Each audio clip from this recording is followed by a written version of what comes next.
tirs nourris à l'arme lourde et légère s'écoutent depuis l'aube de ce samedi 28 décembre les environs de Kibumba, dans le territoire de Nyiragongo au Nord Kivu.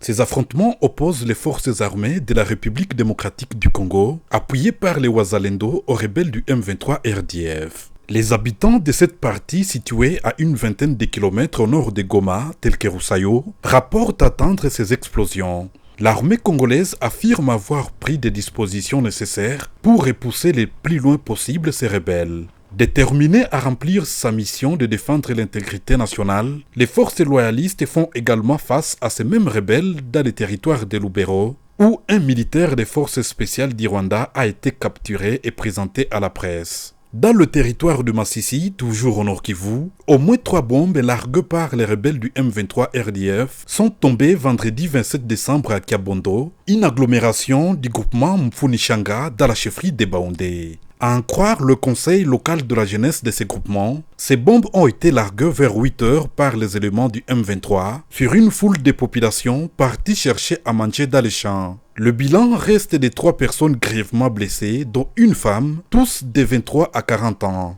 Les victimes ont été acheminées à l'hôpital de Minova pour les soins. Par ailleurs, dans le territoire de Walikale, les rebelles du M23 ont été repoussés autour de Petit, une localité stratégique du groupement Kisimba. Ces succès est le fruit des intenses combats menés toute la journée du jeudi 26 décembre par les FARDC et les résistants Wazalendo. Des sources militaires et civiles dans la région affirment que les rebelles du M23 avaient pris le contrôle de toutes les collines sur Plomba Petit. Désormais, leur présence est limitée le long de la route, poursuit la même source. Petit, situé à environ 18 km du centre de Pinga, revêt une importance stratégique en raison de sa position, ouvrant l'accès vers Minjenje, Malemon et Kalembe, des villages clés du territoire de Walikale, toujours sous contrôle des rebelles.